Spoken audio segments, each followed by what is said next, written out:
Sir आपकी आवाज नहीं आ रही। हाँ हाँ, अब आई। Yes sir. ठीक है। अब देखिए बच्चों, एक लोग बोलते रहिएगा। इसमें है कि जैसे कि हम लोग रैम और रोम और कैश मेमोरी और जो भी ऑक्सिलरी प्राइमरी सारी सारी की बात करेंगे अभी। तो सबसे पहले आपको ये समझाने कि जो हम लोग कंप्यूटर ऑन करते हैं उस समय हमारे कंप्यूटर में एक रीड ओनली मेमोरी नाम की मेमोरी है, जिसको कि हम लोग रोम के नाम से जानते हैं। समझ सुनाई दे रहा है सबको? Yes sir. ये जो read only memory yes sir. ये मैन्युफैक्चरर के द्वारा इसमें एक बूटिंग इंस्ट्रक्शंस, मतलब कि बूटिंग कैसे इस कंप्यूटर को बूट करना है, ये चीज उसमें डली होती है। तो बूटिंग इंस्ट्रक्शन मतलब कि जो कंप्यूटर के स्टार्ट होने के लिए जरूरी फाइल्स होती है उसको हम बूटिंग बोलते हैं, यानी कि कंप्यूटर की वो बूटिंग हो रही होती है। ये तो सब लोग सुने होंगे ना, BOOTING, सब लोग सुने होंगे कि ये बूट हो रहा है। ठीक है। Yes sir. तो उसमें Yes, क्या sir. होता है कि जब हम लोग कोई विंडोज इंस्टॉल करते हैं, सब लोग समझिए बात को, जब हम लोग कोई विंडोज इंस्टॉल करते हैं तो वो विंडोज, ठीक है, उस विंडोज में की फाइल जो है इंस्टॉल होने के लिए वो बूटिंग इंस्ट्रक्शन रोम से उठाता है और वहां से वो हेल्प लेके विंडोज इंस्टॉलेशन होता है। मतलब सबसे पहले अगर हम कंप्यूटर खरीदेंगे तो सबसे पहले हमें क्या करना पड़ेगा, ऑपरेटिंग सिस्टम को इंस्टॉल करना पड़ेगा। ठीक है, जहां बात नहीं समझ में पूछिएगा। तो सबसे पहले क्या करना पड़ेगा, ऑपरेटिंग सिस्टम को इंस्टॉल करना पड़ेगा। तो ऑपरेटिंग सिस्टम को इंस्टॉल करने के लिए आपको कोई एक सपोर्टिव फाइल की जरूरत होती है, जो कि वहां से मिलेगी आपको रोम से, जो मैन्युफैक्चरर के द्वारा कहाँ होती है, रोम में होती है ऑलरेडी। क्लियर हुआ कि नहीं बताइए? और इस सॉफ्टवेयर को हम बोलते हैं फर्मवेयर। क्या बोलते हैं? FIRMWARE, firmware. अब बच्चों ये बताओ आपको कि अगर मान लीजिए हमारा विंडोज जैसे जब स्टार्ट होता है तो मालूम है कि आपको वो बूटिंग जो है हमारा उस, हाँ, जब हमारी विंडोज जो फाइल है जो इंस्टॉल हो जाती है तो वहां से स्टार्ट कर लेता है। लेकिन कभी कभी करप्ट हो जाता है तो हमको विंडोज की री इंस्टॉलेशन की जरूरत पड़ती है। क्या समझते हैं कि नहीं? तो वो री इंस्टॉलेशन की जरूरत पड़ती है तो वो हम लोग कहाँ से लेते हैं? तो उसके लिए हमें बूटिंग डिवाइस को सेट करना पड़ता है कि बूटिंग डिवाइस कहाँ से होगी। तो अगर हमारे पास सीडी है, समझ में आ रहा है, अगर हमारे पास सीडी है विंडोज की तो हम लोग सीडी या डीवीडी को बूटिंग डिवाइस सेट करते हैं। अगर या तो हमारे पास बूटेबल पेन ड्राइव है, आजकल सुनेंगे आजकल सीडी डीवीडी से हो नहीं रहा है, बूटेबल पेन ड्राइव से हो रहा है, तो उससे भी बूटिंग करा के और अपनी विंडोज को इंस्टॉल कर सकते हैं।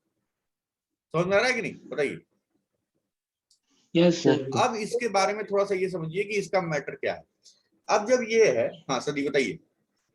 सनी कुछ पूछना है तो बोलिए, आप हैंड रेस किए, आप अपने को अनम्यूट कर सकते हैं। कुछ नहीं पूछना सनी? ठीक है, नो सर, वो गलती से हो गया। अच्छा ओके। अब देखिए बच्चों, सबसे पहली बात ध्यान समझिएगा कि अगर आप ये समझिए कि अगर आपका कंप्यूटर स्टार्ट होता है तो आपको हमेशा बोला जाता है कि you have to properly shut down the computer. You can not direct you can not do the power direct off your computer. ठीक है, मतलब आपको डायरेक्ट अपने पावर ऑफ नहीं करना कंप्यूटर का। You have to shut down that properly from the start menu. सुने कि नहीं ऐसा? तो यस सर। ऐसा क्यों होता है मालूम है? क्यों? क्योंकि आपके जो आपने जब विंडोज को इंस्टॉल किया और उसके बाद जब आप विंडोज ओपन करते हैं तो वो विंडोज की फाइल एक एक करके आपके रैंडम एक्सेस मेमोरी पे लोड होती है। समझ में आ रहा है? आपकी फाइल विंडोज की रैंडम एक्सेस मेमोरी पे लोड होती है, जिसको कि आप देखते हैं कि जब आप ऑन करते हैं तो वो बार चलता रहता है विंडोज के लोडिंग का। फिर जब वो पूरी फाइल ओपन हो जाती है, मतलब पूरी फाइल आपके रैम पे आ जाती है रैंडम एक्सेस मेमोरी पे, तो आपका विंडोज का डेस्कटॉप आ जाता है। Is it clear? और जब अगर अगर आपने उसको प्रॉपर शट डाउन किया तो वो सारी फाइल्स वापस से क्या चली जाती है और वापस से प्लेस हो जाती है आपके जहां पे विंडोज के फोल्डर में। अगर आपने उसको डायरेक्ट शट डाउन किया तो कुछ में से कुछ फाइल मिसप्लेस हो जाती है, जिसके कारण से अगर नेक्स्ट टाइम जब आप विंडोज ऑन करते हैं तो आपको वो फाइल मिसिंग बताता है। वो फाइल मिसिंग बताता है तो उसको वो चेक करता है, जिसमें आप देखते होंगे कि चेकिंग 1%, 2% से लेकर 100% तक होती है। अगर वो 100% चेकिंग में वो मिसिंग फाइल को वो पा लेता है वापस से, तो आपका विंडोज ऑन हो जाता है। अदरवाइज विंडोज करप्ट हो जाता है, आपको फिर से रीइंस्टॉलेशन के लिए डिमांड करता है या रिपेयर के लिए। समझ में आ रहा है कि नहीं? इतना बताइए। Yes, sir. ठीक है। तो कुल मिला के आपका किसी भी तरीके से random access memory is a very important memory. अब आपको ये क्लियर हो गया होगा रैंडम एक्सेस मेमोरी क्या होती है, कि अगर देखिए आपके टीवी में भी रैम होता है, अगर आप स्मार्ट वॉच लिए हैं उसमें भी रैम होगा, अगर आप मोबाइल लिए हैं देखिए उसमें भी रैम होगा, अगर आप पीसी लैपटॉप कुछ भी लिए हैं सब में रैंडम एक्सेस मेमोरी होती है। तो इस मेमोरी की काम ही यही है कि वो जितने डेटा रनिंग होते हैं उन डेटा को होल्ड करता है और सीपीयू को प्रोवाइड करता है। क्लियर हो रहा है कि नहीं बच्चों, बताइए, सीपीयू को प्रोवाइड करता है। तो ध्यान दीजिएगा, हाँ इसमें मैं आपको ये समझाना चाह रहा हूँ कि अगर ये हमारा सीपीयू है, ध्यान दीजिए ये हमारा सीपीयू है, यानी कि ये हमारा ब्रेन ऑफ कंप्यूटर, और इसको डेटा चाहिए, तो ध्यान दीजिएगा ये हमारा मान लीजिए है क्या, हार्ड डिस्क या एसडीडी या एचडीडी जो भी समझिए, ये हार्ड डिस्क है। लेकिन इसको एक ऐसी मेमोरी की जरूरत होती है जो बहुत तेजी से इसको डेटा दे, तो ये होता है रैंडम एक्सेस मेमोरी, जो कि आपकी सर्किट मेमोरी होती है, डिजिटल मेमोरी होती है। तो ये जो होता है ये डेटा इससे उठा के इस पे लेता है और इससे उठा के सीपीयू को देता है, और ये बहुत तेजी से ये डेटा का आदान प्रदान होता है, जिसकी वजह से अगर सीपीयू जितनी अच्छा प्रोसेसर होगा उतनी कैपेसिटी का अगर तो आपके पास रैम होगा तो वो जल्दी जल्दी आपका प्रोसेस होगा और आपका प्रोसेसिंग की स्पीड बहुत तेज होगी। लेकिन अब बीच में इन दोनों के बीच में भी एक और मेमोरी आ गई है जिसको बोलते हैं कौन सी memory, cache memory, CACH। Cache में ये इसका काम क्या होता है कि अगर इसमें से भी कुछ फाइल्स ऐसी हैं जिसको कि सीपीयू को बहुत ही फ्रीक्वेंटली जरूरत पड़ रही है, मतलब बहुत तेजी से जरूरत पड़ रही है सीपीयू को, तो उन फाइल्स को वापस रैम पे न भेज के उस फाइल्स को यहीं पे होल्ड करवा लेते हैं, किस पे, कैश पे, और वो फाइल सीपीयू को तेजी से मिलने लगती है, जिसके कारण से आपकी प्रोसेसिंग स्पीड और फास्ट हो जाती है। क्योंकि ये बहुत ही कॉस्टली मेमोरी है, इसलिए ये सारे लैपटॉप्स में या बहुत ही ज्यादा कैपेसिटी में नहीं अवेलेबल है। आप इसको जितना आप लेंगे आपके लैपटॉप या पीसी में, उतना आपका इसका कॉस्ट बढ़ता जाता है। इसलिए जब आप इस बार लैपटॉप या पीसी लेने जाएंगे तो आपसे कई तरीके के क्वेश्चन हो सकते हैं कि विच प्रोसेसर यू वांट। तो आप अभी जैसे आप प्रोसेसर लेने आते हैं तो आप बोलते हैं कि I need i5 i7 processor, ऐसा बोलते हैं ना। तो i5 i7 प्रोसेसर के साथ और भी कुछ चीजें हैं। अब अगर आपसे कोई पूछता है कि भाई इसके साथ आपको क्या चाहिए, तो आप बोलेंगे second thing which is important, second thing is important is क्या है, बताइए, प्रोसेसर के बाद क्या बोलेंगे, random access memory. Second important thing is random access memory. Then third thing SDD लेनी है कि एसडीडी लेनी है, हार्ड डिस्क ड्राइव है कि सॉलिड स्टेट ड्राइव है। इसके बाद आप क्या कहेंगे, एसएसडी लेंगे। उसके बाद आप क्या कहेंगे, I need a cache memory, समझ रहे हैं कि नहीं। फिर कैश मेमोरी आप कैश मेमोरी भी ले सकते हैं। उसके बाद आपसे पूछा जाएगा कि भाई ओएस कौन सा चाहिए, तो अभी जैसे हम लोगों ने कल डिस्कस किया कि अब ओएस भी विंडोज 10 आ रहा था, अभी तो कौन सा आ गया, विंडोज 11 है कि नहीं। तो विंडोज 11 आ गया, तो आप विंडोज 11 की डिमांड करेंगे। उसके बाद अगर आप इसके अलावा भी अगर अपने पीसी या लैपटॉप में कुछ चाहते हैं बच्चों, तो बहुत कुछ है, जैसे साउंड कार्ड है, ग्राफिक्स कार्ड है, आपका जो ये आपका जो स्क्रीन है वो आपका HD स्क्रीन होना चाहिए। तो ये बहुत सारी फीचर्स है, जैसे जैसे आप इसके फीचर्स बढ़ाते जाएंगे वैसे वैसे इसके कॉस्ट भी यानी कि प्राइस भी बढ़ती चली जाएगी। इतना बात क्लियर हुआ कि नहीं, बताइए बच्चों, ठीक है। अब देखिए, in the random access memory RAM, the memory cells can be accessed for the information transfer from the desired random location। तो जैसा कि इसका नाम है कि इसकी जो भी इंफॉर्मेशन होती है वो रैंडम लोकेशन से फेच होती है। रैंडम लोकेशन मतलब कहीं से भी, कोई सीक्वेंशियल नहीं है। That is the process of locating a word in a memory is the same as required as the equal memory amount of memory. Thus the name random access you can read as well as write in the RAM। The main drawback of RAM memory is that it is a volatile memory, that is when the power it goes off then the content of RAM get erased। तो इसका मतलब क्या बच्चों, इसके दोनों का मतलब मैं आपको बता रहा हूँ। रैंडम एक्सेस मेमोरी क्या है, ये एक ऐसी मेमोरी है जो कि रैंडमली लोकेशन एक्सेस करती है, इसमें कोई सीक्वेंशियल एक्सेस नहीं है। अब आपके दिमाग में आ रहा होगा ये रैंडम एक्सेस और सीक्वेंस एक्सेस, सीक्वेंशियल एक्सेस क्या होता है, बात समझ रहे हैं कि नहीं, बोलिए, आपको समझ में आ रही बात। तो अब ये बता दूं आपको कि आपने पुराने जमाने का टेप देखा होगा जिसमें कि ऑडियो कैसेट आते थे या VCR या VCPs आते थे, जिसमें कि मूवी देखते थे हम लोग, बड़े बड़े कैसेट होते थे, उसमें रील होती थी, देखे थे कि नहीं। तो वो उसमें आपको याद होगा कि जब भी हम लोग कैसेट को प्ले करते थे तो अगर हमें पीछे वाले गाने पे जाना होता था तो हमें क्या करना पड़ता था, रील को घुमाना, रिवर्स रिवर्स करते थे या फॉरवर्ड Yes. करते थे, तो रील आगे पीछे जाती थी कि नहीं जाती, बोलिए। लेकिन अब जो मेमोरी है, जैसे सीडी है, डीवीडी है, या फिर रैंडम एक्सेस मेमोरी, क्या इसमें आगे पीछे हम लोग करते हैं? नहीं, हम लोग को पूरी पूरी जगह दिखती है और हम कहीं से भी एक्सेस कर लेते हैं। ये क्लियर हुआ कि नहीं, बताइए। तो Yes, sir. इसको बोलते हैं रैंडम एक्सेस, इसको बोलते हैं रैंडम एक्सेस। और वो जो था जिसमें आगे पीछे करना पड़ता था, वो था क्या? Sequential access. क्या था? Sequential access. दोनों में यही मेजर डिफरेंस है, ठीक है। कुछ कुछ क्लियर हो रहा है कि नहीं, बताइए फटाफट। Yes, sir. Yes, sir. अच्छा, अब मैं आपको इसका एक एग्जांपल बता दूं कि जैसे ये हमारी सीडी है, ये सीडी हमारी, अभी हम आगे बढ़ेंगे, ये सीडी मान लीजिए, तो जानते हैं सीडी कैसे बटी होती है? इसमें ट्रैक एंड सेक्टर्स होते हैं।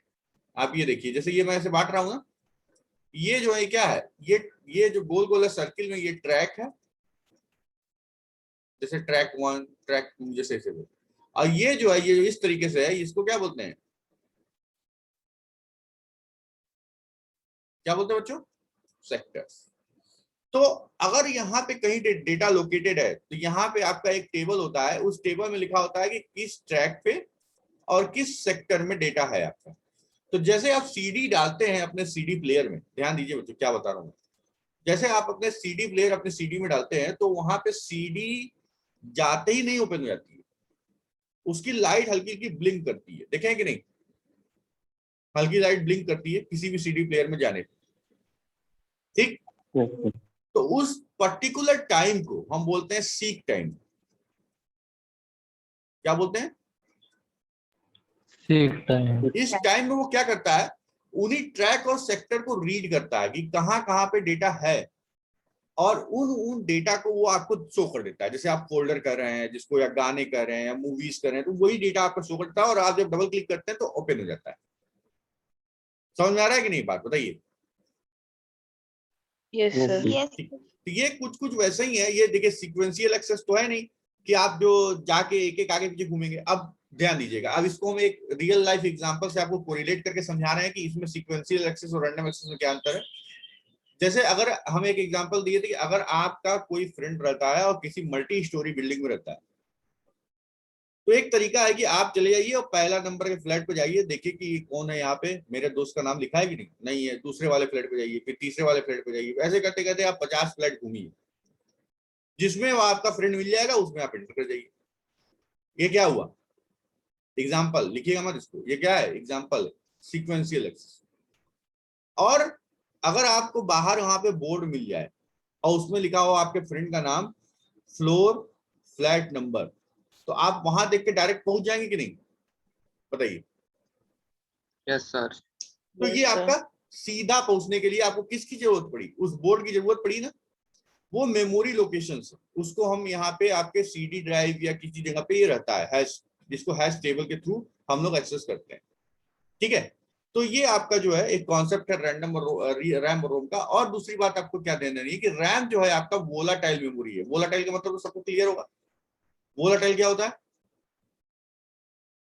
पावर ऑफ होने में सर कंटेंट डिलीट हो जाता है। डिलीट हो जाता है। जैसे पावर ऑफ के कंटेंट के कैसे डिलीट होता है, उसका अगर सबसे बेस्ट एग्जांपल आपसे कोई पूछे तो आप कहेंगे, अगर हम एमएस वर्ड पे कुछ चीज लिख रहे हैं और अगर हमने उसको सेव नहीं किया है, तो अगर हमने कंप्यूटर डायरेक्ट शट डाउन कर दिया या कंप्यूटर डायरेक्ट ऑफ हो गया, तो हमारा क्या वो एमएस वर्ड की फाइल मिलेगी?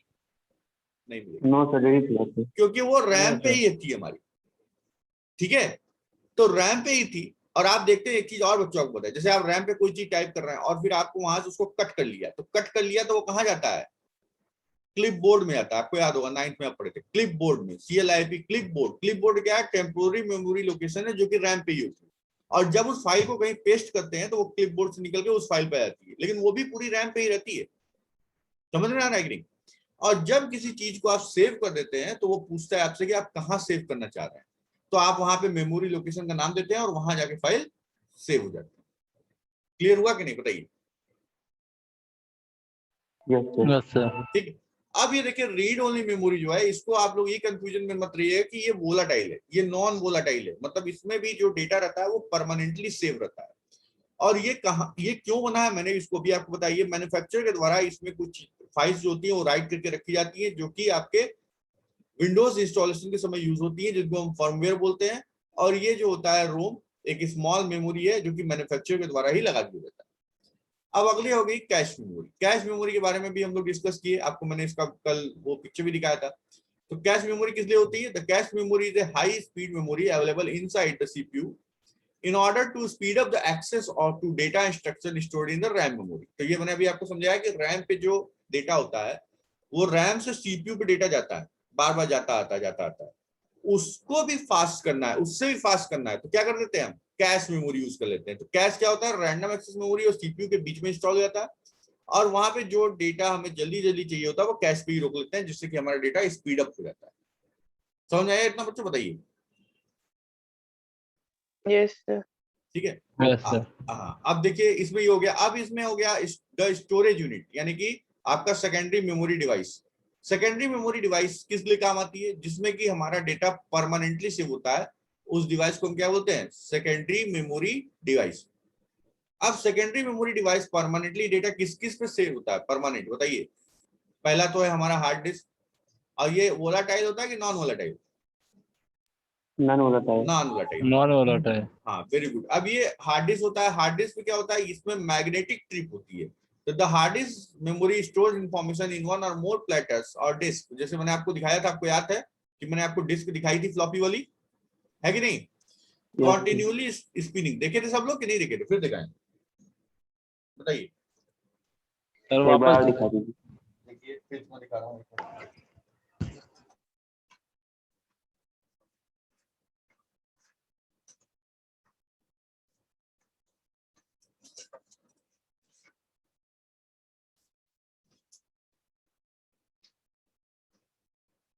देखिए ये आपको दिखा रहा हूँ, एक मिनट रुकिए।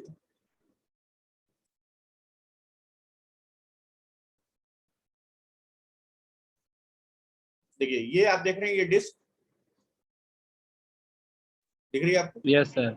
ये आपकी यस सर। ये आपकी सर्कुलर डिस्क है। ऐसी ऐसी बहुत सारी डिस्क आपकी इस हार्ड डिस्क में रखी है। ये हार्ड डिस्क आप देखिए, ये हार्ड डिस्क देख रहे हैं? ये हार्ड डिस्क में यस सर। ये जो पार्ट आप देख रहे हैं, ये जो गोला सा पार्ट है, इस गोले वाले पार्ट में इस तरह की बहुत सारी डिस्क रहती है। और ये जो आप ये जो देख रहे हैं, ये इसका आर्म है, इसी पे ये मूव करता है। इस पे ये यहाँ पे इसका हेड लगा होता है, जिसकी वजह से ये रीड करता है। और यहाँ पे इसका ये छोटी सी सर्किट है इसकी।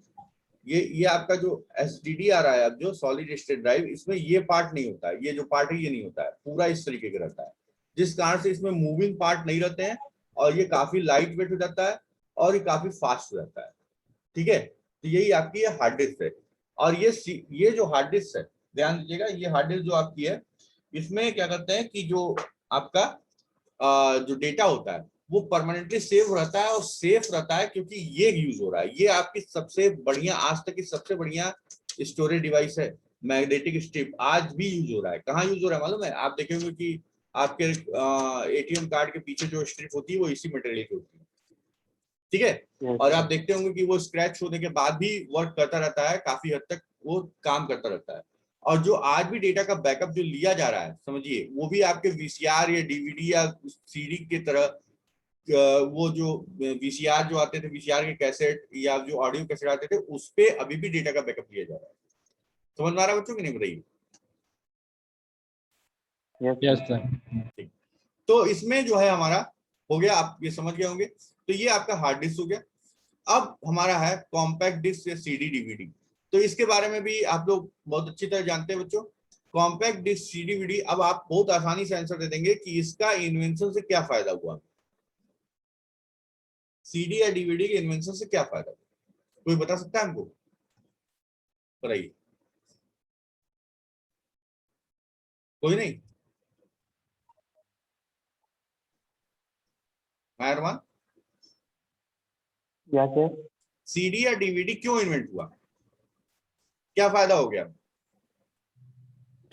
सर डेटा स्टोर तो करने के डेटा स्टोर हल्का हो गया। बहुत सारे बच्चे कहते हैं it is sir light weight comparison to the CD, comparison to the VCR cassettes, है ना? हाई ऐसा क्वालिटी वीडियो, हाँ। हाई क्वालिटी वीडियो को लेकिन आप अभी मैंने बताया आपको कि जो उसमें होता था उसमें सीक्वेंशियल एक्सेस था और ये रैंडम एक्सेस। ध्यान दे रहे हैं? उसमें रील को Yes, sir. आगे पीछे करना होता था और इसमें रैंडम एक्सेस होता है। फायदा हुआ ना ये। दूसरा कि इसकी कैपेसिटी बढ़ती जा रही है। डीवीडी आज आप देख रहे हैं आपके पास ब्लू रे डिस्क आ गई है, बीआरडी जिसको बोलते हैं, सुने हैं नाम की नहीं? ब्लू रे डिस्क। ब्लू रे डिस्क Yes, का sir. काम क्या है? वो 50 जीबी तक चली जाती है, ठीक है, लेकिन उसमें राइटिंग के लिए ब्लू लेजर बीम यूज होती है, ध्यान दीजिएगा। सीडी या डीवीडी में राइटिंग के लिए उसको बर्निंग बोलते हैं, ये सुने कि नहीं? सीडी बोलते हैं हमेशा, डेटा राइट जब सीडी में करते हैं तो बोलते हैं बर्न कर दो, कभी नहीं बोलते कि इसको कॉपी पेस्ट कर दो, बोलते हैं ना बर्न कर दो। क्यों बर्न कर दो?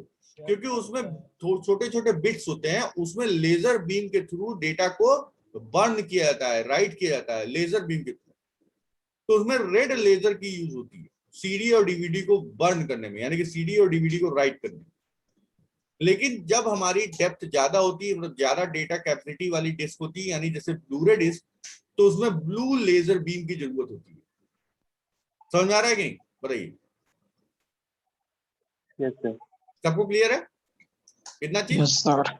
है ना? Yes, sir. तो ठीक है, ये अब बहुत ज्यादा थ्योरी हो गया। अब आपको मैंने इतना रिवाइज कर दिया थ्योरी। अब इसके बाद ये देखिए फ्लैश ड्राइव है, देखिए यहाँ पे सॉलिड स्टेट ड्राइव भी दिया हुआ है जिसके बारे में मैंने आपको बताया था, और ब्लू रे डिस्क भी दिया हुआ है। तीनों मैंने यहाँ पे डिस्कस किया है, और फिर इसके बाद ये वाले चैप्टर में ये खत्म हो जाएगा। तो यहाँ तक आप लोग इसको अच्छी तरह पढ़िएगा। अगर इसमें कोई भी, अगर अब भी कुछ समझ में नहीं आया तो आप फिर पूछिएगा, हम फिर आपको बताएं। अब हम लोग थोड़ा सा फिर प्रैक्टिकल का रिवीजन भी कर लेते हैं आज, ठीक है? तो मैं इसके बाद अब आपका पाइथन ओपन कर रहा हूँ। थ्योरी एकदम क्लियर हो गई ना? कोई रिवीजन नहीं करना, जितना अभी तक बताया तुमने सही है, बताइए।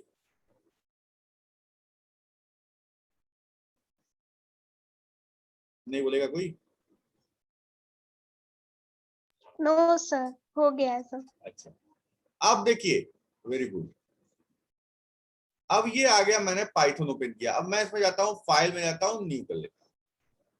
अब इसमें हमको कौन बताएगा कि एक प्रोग्राम हम लोग रन करते हैं, कौन सा? कि हमने एक वो 5 या समझिए 3 सब्जेक्ट का मार्क्स हम पूछते हैं यूजर से, और आप अपने यूटी का मार्क्स बताएंगे, उसका टोटल और उसका परसेंटेज निकालना हम लोग सीखेंगे, ठीक है? Yes sir. तो सबसे पहले मैं आपको यहाँ पे, जैसे अभी आपका एग्जाम यूटी का होगा, तो मैं यहाँ पे एक एग्जांपल ले रहा हूँ। जैसे मान लीजिए इंग्लिश से आपका सब्जेक्ट है ना, इंग्लिश, और यस सर। मैथ्स सपोज, अरे मैथ्स तो, हाँ मैथ्स मान लीजिए होगा। फिजिक्स बायो लिख दीजिए। अच्छा, बायो भी ले रहा हूँ। बायो देखिए मैं कॉम्बिनेशन बढ़िया बना दे रहा हूँ। केमिस्ट्री, ठीक, मैंने 5 ले लिया। अब बच्चे ये क्या, ये तो मैंने वेरिएबल नेम ले लिया, तो इसमें यूजर से अगर एंट्री करनी पड़ेगी तो हमें क्या लिखना पड़ेगा? यूजर से एंट्री लेने के लिए क्या लिखना पड़ता है, किसी को याद है? INT input. Input. बहुत अच्छा, वेरी गुड वेरी गुड। तो INT और यहाँ पे लिख देते हैं इनपुट, ठीक, और इसके बीच में यूजर को मैसेज देते हैं इंटर मार्क्स ऑफ इंग्लिश।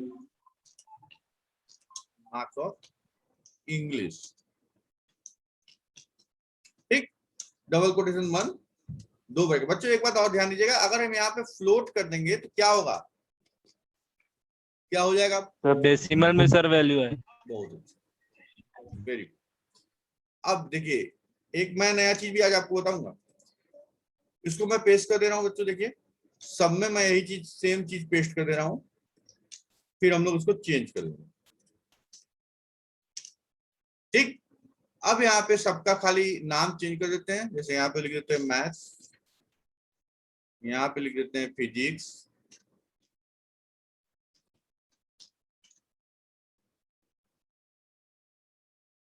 ठीक है ना, फिजिक्स।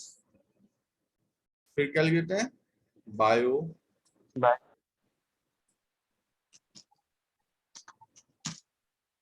और क्या लिख देते हैं यहाँ पे? Chemistry. ठीक। अब ये तो आपको समझ में आ गया कि यूजर से बारी बारी से मार्क्स मांगेगा। तो अगला हमारा क्या काम होना चाहिए अगर हमें परसेंटेज निकालना है? Total. Total, total, very good. तो टोटल निकाल लेते हैं हम। टोटल। टोटल में क्या कर देंगे, इन सारे मार्क्स को हम जोड़ देते हैं बच्चों, English plus math plus physics plus bio. ध्यान दीजिएगा हम वही नाम यूज कर रहे हैं जो लेफ्ट साइड में लिखा हुआ है, Yes, sir. है ना। अब हो गया अरमान, सबको समझ में आ गया इतना Yes, चीज? sir. बताइए Yes, sir. अब Yes, हमारा अगला काम क्या होना चाहिए अगर हमें परसेंटेज निकालना है? परसेंट फॉर्मूला लगेगा। परसेंट का फॉर्मूला लगेगा, वेरी गुड।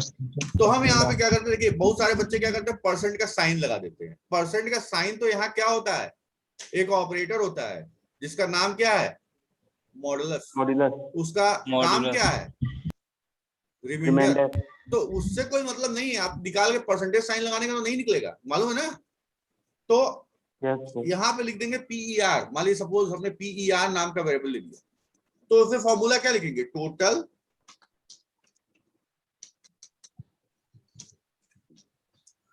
डिवाइड बाई कितने के, अब कितने सब्जेक्ट का ये है, Upon total number. पूरे सब्जेक्ट का नंबर। मैक्सिमम मार्क्स मान लीजिए यही ना, 500 कर दिया यस सर। और मल्टीप्लाइड बाई 100. 100 हो गया। अब बच्चों क्या करते हैं, हम लोग प्रिंट करके दिखा देते हैं कि कितना नंबर आप लोग पाए। जैसे मान लीजिए मैंने कर दिया यहाँ पे टोटल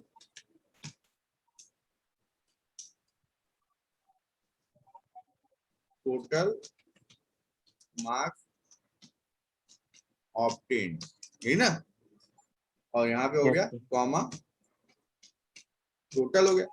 टोटल। और फिर क्या कर देंगे, प्रिंट हम परसेंटेज कर देंगे, प्रिंट ठीक है। Percentage is equal to double quotation code पर, सर। ठीक। अब इससे तो कैलकुलेट हो जाएगा Yes. बच्चों। अब हम लोग थोड़ा इसको रन करा के देख लेते हैं अभी सही आ रहा है कि नहीं। Yes sir. अब ये नाम पूछ रहा है, मैं नाम डाल देता हूँ करण काज, ठीक है करण। Yes, sir. अब देखिए, अब मैं मार्क्स एंट्री करवाऊंगा।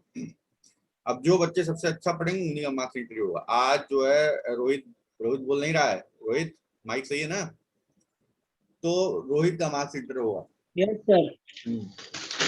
तो रोहित का मार्क्स एंट्री होगा। रोहित इंग्लिश में कितना पाया है 100 में, 16, चलो 60 दे दो। और मार्क्स जो पाया इंटर मैथ्स में रोहित पाया है वो है 70, और फिजिक्स में पाया है 50, और बायो में पाया है 60, ठीक है। और केमिस्ट्री में कितना पा गया, 70। तो परसेंटेज कितना आ गया इसका, 62% दिखा रहा है। देखिए सही आ रहा है बच्चों, आप लोग कैलकुलेट करके देख लीजिए, 62% दिखा रहा है, ठीक है। बोल रहा है टोटल मार्क्स ऑब्टेन्ड कितना है 310, और ये 62% आ रहा है। अब अगर आप यहाँ पे चाह रहे हैं कि परसेंट का साइन दिखाए, तो आपको क्या करना पड़ेगा, इसके बाद कॉमा करके डबल कोटेशन के अंदर परसेंट लिखना पड़ेगा, खाली दिखाने के लिए, ये कैलकुलेट Yes. करने के लिए कुछ नहीं होगा। समझ में आ रहा है कि नहीं। जैसे मैं देखिए 30 का दे रहा हूँ, Yes, sir. 30% आ गया, Yes, sir.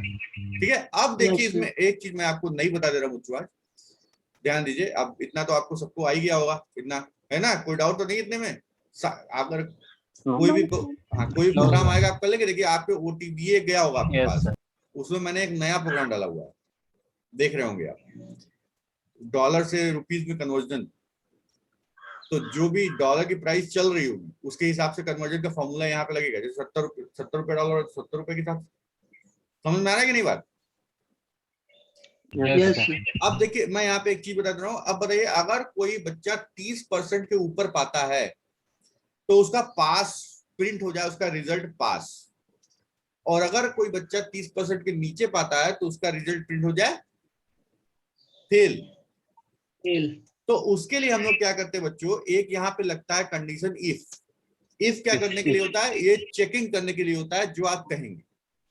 तो जो परसेंटेज मैंने यहाँ पे लाया है कैलकुलेट हो गया, उस परसेंटेज के वेरिएबल को यूज लेंगे, अगर यहाँ पे ग्रेटर देन का साइन लगाएंगे और उसमें लिखेंगे ग्रेटर देन 30, फिर लगा देंगे कोलन। ध्यान दीजिएगा कि न्यू चीज है आपके लिए। और इसके बाद यहाँ पे इंटर करके देखिए थोड़ी सी जगह छोड़ देंगे। जगह छोड़ने का मतलब कि यहाँ पे हम चाह रहे हैं कि ये कंडीशन इसके इस अंदर में आए, ये अंडर में आना है। मतलब कि अगर ये कंडीशन ट्रू हुआ तो इसके द्वारा लिखी गई, यहाँ लिखी गई चीज एग्जीक्यूट होगी, और अगर ये ट्रू नहीं हुआ तो इसके अंदर लिखी हुई चीज एग्जीक्यूट नहीं होगी। यही कंडीशन है। सबको क्लियर हुआ कि नहीं? Yes, sir. मतलब ये जो कंडीशन है, अगर ये ट्रू हुआ तो इसके अंदर जो आप यहाँ लिखेंगे वो एग्जीक्यूट होगा। अगर ये फॉल्स हुआ तो इसके अंदर लिखी हुई चीज एग्जीक्यूट नहीं होगी। बस इतना ही समझना है। Yes, sir. क्लियर? अब देखिए, Yes, अब इसके बाद देखिए आपको एक और टूल मिल गया। अब यहाँ मैंने लिख दे रहा हूँ प्रिंट। प्रिंट लिख दे रहा हूँ पास। अब बच्चों अगर मैं रन कराता हूं तो ये 30% से ज्यादा होगा तो पास तो हो जाएगा, लेकिन फेल अगर 30 से नीचे होगा तो फेल भी तो करना चाहिए कि नहीं? Yes sir. तो यहाँ पे मैं लिख दे रहा हूँ इफ, फिर वही, अगर अब देखिए दोनों में से तो कोई एक ही चलेगा, पर लेस देन इक्वल टू 30, मतलब 30 हो या 30 से कम हो, 30 हो या 30 से कम हो, तो प्रिंट क्या होगा? फेल। Fail. ध्यान दीजिए बच्चों, एक चीज इसमें आपको मैं मेंशन करना चाह रहा हूँ। बहुत अब समय खत्म हो गया, लेकिन हम लोग एक चीज आप देख लीजिए कि अगर ये 30 से ज्यादा हुआ तो ये चल जाएगा। उस केस में ये चेक भी होगा, ये चेक होगा दोस्तों, ध्यान दीजिएगा, क्योंकि इफ लगा हुआ है तो चेक तो होगा। लेकिन 30 से ज्यादा है तो ये चलेगा तो है नहीं कंफर्म, क्योंकि आपका ये कंडीशन पा गया है तो ये तो होगा नहीं, कंफर्म है, क्योंकि ऐसी कंडीशन ही कि दोनों नहीं हो सकता। समझ में आ रहा है कि नहीं? और अगर ये 30 से ज्यादा नहीं है तो जरूर से 30 या 30 से कम होगा ही होगा, तो ये नहीं चलेगा तो ये जरूर चलेगा। यानी दोनों में से कोई तो चलना ही है, हमने ऐसी कंडीशन ही लिखी हुई है। Yes, बोलिए। sir. तो अब अगर हम इसको रन Yes, sir. कराते हैं, देखिए ध्यान से, तो जो चलेगा वही वाला प्रिंट होगा। ध्यान दीजिएगा। अब इसमें मैं कर देता हूं 20% डाल देता हूं। देखिए क्या आ गया? फेल। देख रहे हैं बच्चे? Yes sir. सबको Yes, समझ में? sir. अब मैं पास, इसमें आपको बस यही देना है कि ये वाला अगर ट्रू हुआ, मतलब ये वाला ट्रू हुआ, तो ये वाला जो इसके अंदर इतनी जगह छोड़ के क्यों लिखते हैं? क्योंकि ये बता रहे हैं कि ये इसके अंदर है, ये वाला जरूर से चलेगा। ठीक है, बस इसको आपको ध्यान रखना है। और अगर पास हो गया तो एक तो वो भी रन करा के दिखा दे रहा हूँ बच्चों, उसके बाद फिर हम खत्म करेंगे। देखिए अगर मैं दे देता हूँ 40 40 40 40, क्या आ गया? 40% पास। पास। समझ में आ गया सबको बच्चों? बताइए। Yes, sir. तो आप अब इस